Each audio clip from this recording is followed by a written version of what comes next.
அன்புக்குரியவர்களே, இதுதான் ஃபாதர் பியோ அவர்கள் 1928ஆம் ஆண்டு இந்த இடத்துல தான் உட்காந்து சாப்பிட்ருக்குறாங்க. இதுதான் உங்களுடைய ரெஃபெக்ட்ரி கிளாரா சென்ட் ஃப்ரான்சிஸ். இது பிரேக்ஃபாஸ்ட்டு சாப்பிட்ட அவரோட இடம்.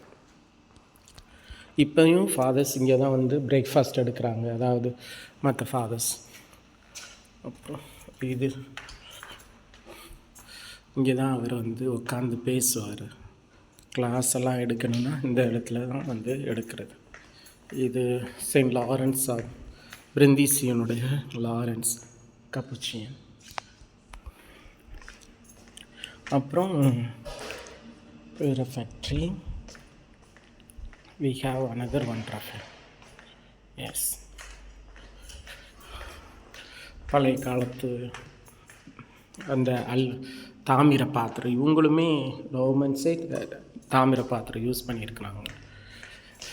இந்த இடம் அவர் ப்ரோப்ரிமெண்ட்டி இந்த இடம் அவர் சாப்பிட்ட இடம். இந்த கிரிப்பு ஏற்கனவே இருந்தது அப்படியே வச்சுருக்குறாங்க. ஃபாதர் பியோ இங்கே ஜெபம் பண்ணுறது, இங்கே சாப்பிட்ட இடம். அது பிரேக்ஃபாஸ்ட்டுக்கு மட்டும் ஃபாதர்ஸ் அங்கே வருவாங்க. இது சாப்பாட்டுக்கு வருவாங்க. ஸோ இதுதான் அவருடைய இடம்.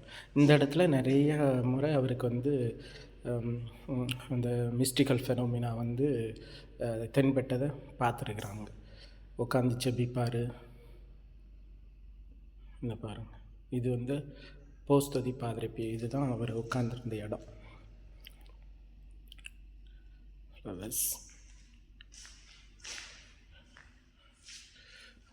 ஃப்ளவர்ஸ்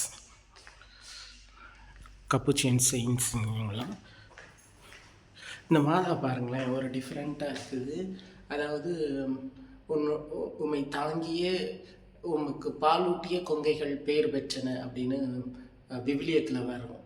இந்த மாதாவை அவங்க அவர் லேடி ஆஃப் கிரேஸ்ன்னு சொல்கிறாங்க. உண்மை பாலூட்டிய வளர்த்த அந்த உண்மை பாலூட்டிய கொங்கைகள் பேர் பெற்றன. இதை பார்த்தாலே நமக்கு நம்மளுடைய கடவுளுக்கு மட்டும்தான் அன்னை மரியாள் மேலே உரிமை இருக்குது அப்படிங்கிறத காட்டுது.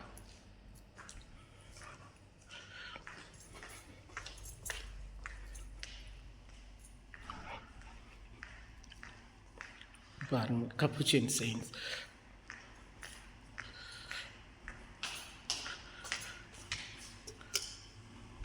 அப்புறம் இதுதான் அவர் வாழ்ந்த அந்த மோனாஸ்ட்ரி. ப்ரேயரின்னு சொல்லுவாங்க. கார்மலைட்ஸ் மோனாஸ்ட்ரின்னு சொல்லுவாங்க. பாருங்கள், அதே மாதா. இந்த இங்கே இருக்கிற கோயில் அவர் லேடி ஆஃப் கிரேஸுக்கு தான் ஒப்பு கொடுக்கப்பட்டது.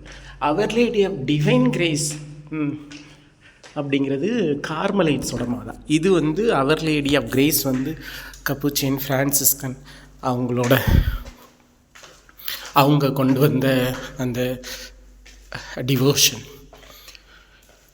இப்போ நம்ம இங்கே இதில் தான் ஸ்டூடெண்ட்ஸ் நிறையா பேர் இருக்கிறாங்க. நிறையா ரூம்ஸ் இருக்குது. செராஃபிக் அப்படிங்கிற ஒரு மோனாஸ்ட்ரி, ஒரு ஃப்ரேயரி. இங்கே பிரதர்ஸ் அந்த காலத்தில் படிச்சிருக்கிறாங்க.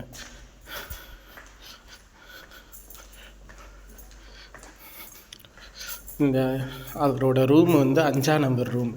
இந்த ரூமில் செயின்ட் கமிலஸ் அவர் இதான் ஃபாதர் பியோவோட ரூமு, 5ஆம் நம்பர். இதுக்குள்ளே அவருடைய இதயம் இன்னும் அழுகாமல் இருக்குது. அதை அடுத்த வீடியோவில் போடுறேன். செயின்ட் கமிலஸ் இந்த ரூமில் முதல்ல போய் தங்கியிருக்கிறார். தங்கிட்டு அன்றைக்கி நைட்டே நான்லாம் ஒரு கப்புச்சியன் ஃப்ரேயர் ஆக மாட்டேன் அப்படின்னு சொல்லிட்டு ஓடி போயிட்டாராம். ஓடி போயிட்டு அவர் போன இடத்துல, இந்த இடத்துல இப்போ இருந்துட்டு ஓடி போனவரே செயின்ட் ஆகும்போது, எனக்கு இந்த ரூமை கொடுங்க தயவுசெய்துன்னு, நானும் செயின்ட் ஆகணும் அப்படின்னு சொல்லிட்டு ஃபாதர் பியோ ஸ்டூடெண்ட்டாக இருக்கும்போது கேட்டாராம். அப்போ அந்த ரூம் அவருக்கு கொடுத்துருக்காங்க. இது ஃபாதர் பியோ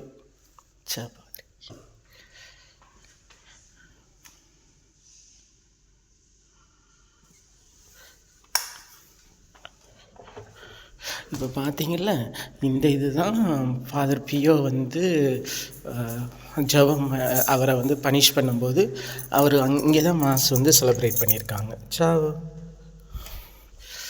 மாஸ் செலிப்ரேட் பண்ண ரூமு இதுதான். இந்த இங்கேருந்து தான் அவர் பார்ப்பாராம் எல்லாரையும். எல்லாமே இப்போ மாறிடுச்சு.